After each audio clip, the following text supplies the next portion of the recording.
Hello दोस्तों, शिक्षक channel में आपका स्वागत है। आज हम इस सेशन में एसएससी जीडी एग्जाम 2023 17 जनवरी फर्स्ट शिफ्ट में जो क्वेश्चन पूछेंगे हैं उसका आज हम एनालिसिस करेंगे। ये जो क्वेश्चन होंगे रियल एवं 100% एक्यूरेट क्वेश्चन होंगे।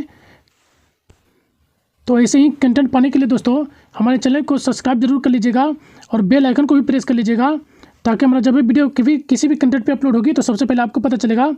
तो हमारे चैनल को सब्सक्राइब जरूर कर लीजिएगा और अपने दोस्तों के साथ भी अधिक से अधिक शेयर कीजिए, ताकि इसका सभी बेनिफिट उठा सकें।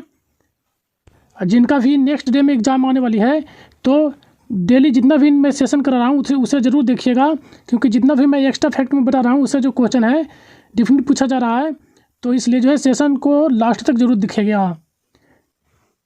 तो चलिए शुरू करते हैं आज का कंटेंट। एक बात हो दोस्तों, इसका PDF प्राप्त करने के लिए जो है हमें टेलीग्राम चैनल को ज्वाइन कर सकते हैं। तो चलिए शुरू करते हैं आज का सेशन। क्वेश्चन नंबर 1 जो पूछा गया था कि भारत के संविधान के अनुसार राज्य का राज्यपाल बनने के लिए एक व्यक्ति की न्यूनतम आयु कितनी होनी चाहिए। तो किसी भी जो राज्यपाल की बनने के लिए जो है किसी भी व्यक्ति की जो आयु होनी चाहिए 35 वर्ष होना चाहिए। तो आपका जो करेक्ट जो आंसर होता 35 वर्ष करेक्ट आंसर होता। जबकि नेक्स्ट फैक्ट को भी देख लेते हैं। जबकि लोकसभा के सदस्य बनने के लिए जो है न्यूनतम आयु की जो कैटेगरी है वो 25 वर्ष है। तो ये भी बहुत बार एग्जाम में पूछा जा चुका है। तो जिनका भी नेक्स्ट भी है तो इसे भी जरूर ध्यान में रखिएगा कि लोकसभा सदस्य बनने के लिए जो है न्यूनतम आयु होनी चाहिए 25 वर्ष होनी चाहिए। जबकि राज्यसभा सदस्य बनने के लिए जो है उनकी न्यूनतम आयु 30 वर्ष होनी चाहिए। इसी प्रकार जो है किसी भी राज्य के जो है विधानसभा के सदस्य बनने के लिए जो है उनकी न्यूनतम आयु 25 वर्ष होना चाहिए। तो इस अन्य जो एक्स्ट्रा फैक्ट है इसे भी जरूर ध्यान में रखेगा, यहाँ से भी क्वेश्चन बनते हैं। नेक्स्ट क्वेश्चन जो पूछा गया था 1290 से 1330 ईस्वी तक दिल्ली सल्तनत पर किस वंश का शासन था। तो जैसा कि दिल्ली सल्तनत की जो शुरुआत किया गया था वो दिल्ली सल्तनत पर जो है कुल 5 राजवंशों ने दिल्ली सल्तनत पर शासन किया था। ये जो थे इन 5 वंश ये निम्नलिखित है। देखिए, पहला जो शासन किया था वो गुलाब वंश के द्वारा किया गया था। ये जो शासन किए थे 1206 से 1290 ईस्वी तक शासन किया था। उसके बाद खिलजी वंश आया। खिलजी वंश जो है 1290 से 1320 ईस्वी तक शासन किया था। तो आपका जो यही पीरियड पूछा गया था कि 1290 से 1320 ईस्वी तक किस वंश ने शासन किया था। तो इसका जो करेक्ट आंसर होता खिलजी वंश आपका करेक्ट आंसर होता। खिलजी वंश ने ही 1290 से 1320 ईस्वी तक शासन किया था। नेक्स्ट देख लेते हैं, तुगलक वंश जो थे वो 1320 से 1414 ईस्वी तक शासन किया था। उसके बाद खिलजी वंश आई जो 1414 से 1451 तक शासन किया। इसके बाद लोधी वंश आई। लोधी वंश जो थे 1451 से 1526 ईस्वी तक रहा। फिर 1526 ईस्वी में जो हुआ बाबर के साथ जो युद्ध लड़ा गया था उसमें इब्राहिम लोदी की हार हुई थी। उसके बाद जो है बाबर मुगल वंश की स्थापना होता है। तो इन सभी एक्स्ट्रा फैक्ट को भी ध्यान में रखेगा। ये सभी जो राजवंश हुए हैं गुलाब वंश, खिलजी वंश, तुगलक वंश और सैयद वंश, ये सभी जो थे ये सभी जो थे वो तुर्क थे।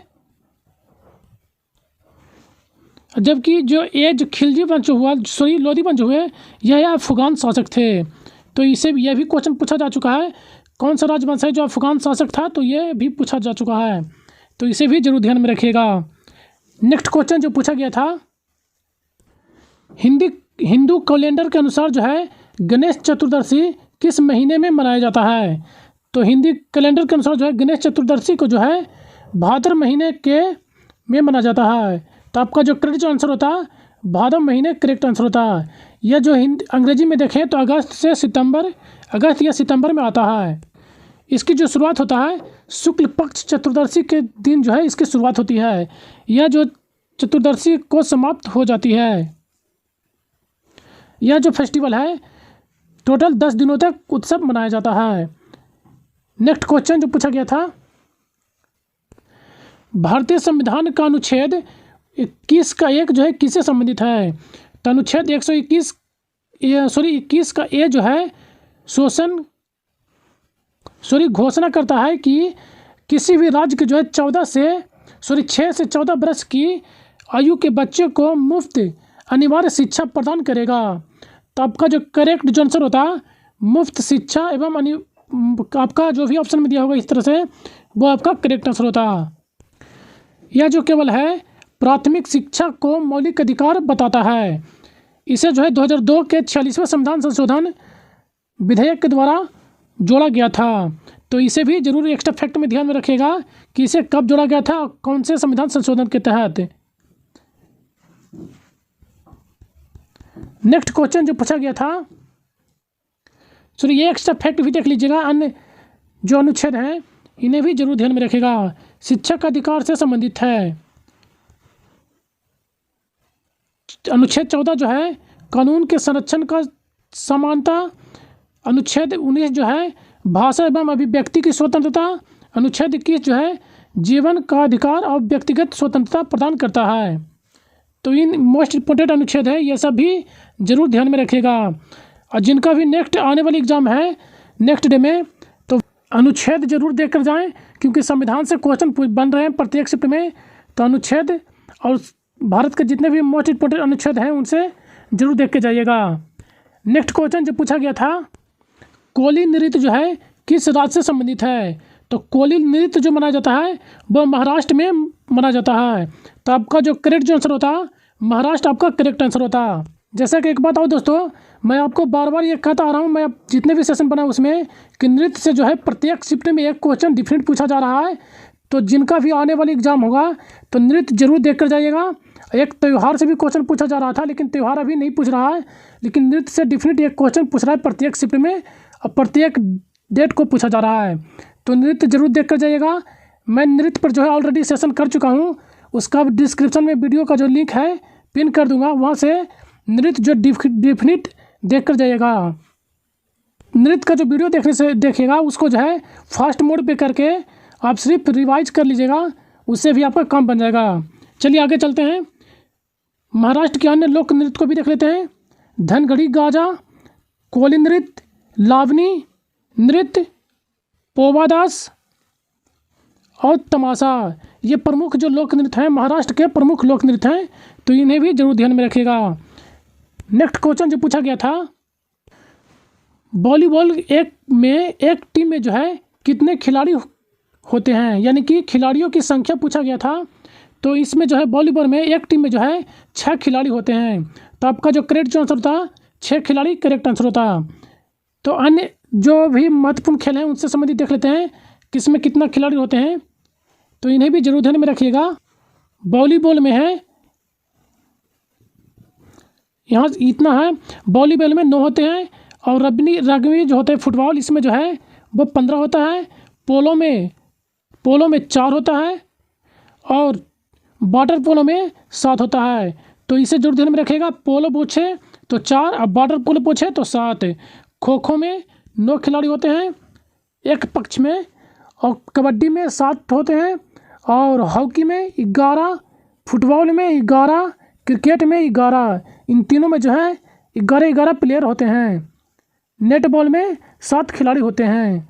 तो ये इस अन्य एक्स्ट्रा फैक्ट को भी जरूर ध्यान में रखिएगा, जिनका भी नेक्स्ट डे में आने वाली एग्ज़ाम है। चलिए चलते हैं नेक्स्ट क्वेश्चन पर। नेक्स्ट क्वेश्चन जो पूछा गया था, विश्व में हरित क्रांति के जनक के रूप में किन्हें जाना जाता है। तो नॉर्मन बोरलॉग आपका करेक्ट आंसर होता है। नॉर्मन बोरलॉग को जो है विश्व में जो है विश्व के हरित क्रांति के जनक के रूप में जाना जाता है। चलिए इनसे संबंधित एक्स्ट्रा फैक्ट को देख लेते हैं।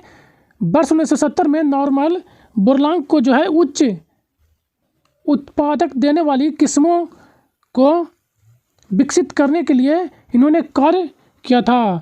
इनके लिए जो इन्हें नोबेल शांति पुरस्कार भी प्रदान किया गया है। तो यह भी ध्यान में रखेगा कि इनको नोबेल पुरस्कार प्रदान किया जा चुका है। नेक्स्ट क्वेश्चन जो पूछा गया था, मई 2022 में भारत के विदेश सचिव कौन थे। तो